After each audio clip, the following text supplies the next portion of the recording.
बच्चों, एक संस्कृत का श्लोक है, नमन्ति फलिनो वृक्षा नमन्ति गुणिनो जना शुष्क वृक्षाश मूर्खाश न नमन्ति कदाचन।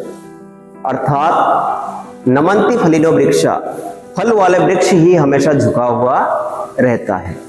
नमन्ति गुणिनो जना, जो गुणवान व्यक्ति होते हैं, सज्जन व्यक्ति होते हैं, जो पढ़े लिखे व्यक्ति होते हैं, वो हमेशा नम्र स्वभाव के होते हैं। शुष्क वृक्षाश मूर्खाश न नमन्ति कदाचन। सूखा वृक्ष, कभी आपने देखा है सूखा वृक्ष को झुकते हुए? नहीं ना। इसी तरीके से जो मूर्ख व्यक्ति होते हैं वो भी कभी भी नहीं झुकते हैं। एक छोटा सा कहानी के माध्यम से हम समझेंगे इसको। एक बार चीन में एक वृद्ध संत था जो 90 से ऊपर के एज का था, 90 प्लस एज का था, बुजुर्ग हो गया था, बीमार पड़ गया। तो वो संत जब बिल्कुल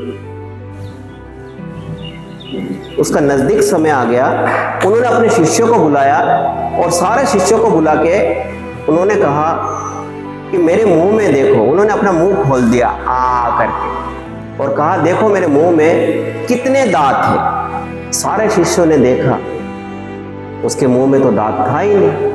अब उन्होंने देखा कि गुरुजी आपके मुंह में तो दांत एक भी नहीं है। बोला, अच्छी तरीके से देखो।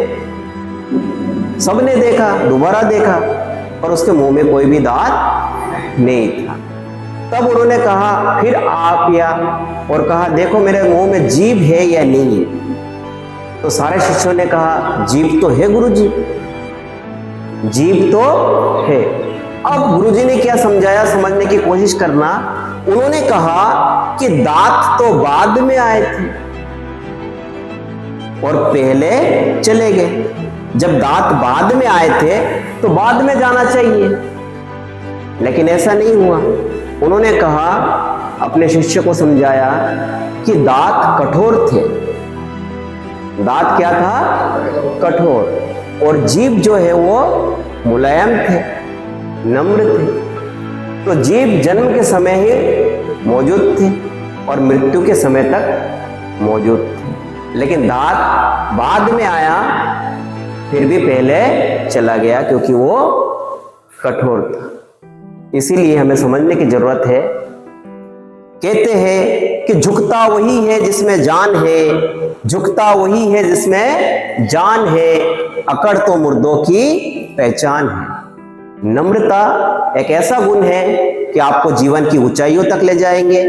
आपके सामने जीवन में कितनी भी बड़ी कठिनाई हो, आप नम्रता से उस पर विजय पा सकते हो।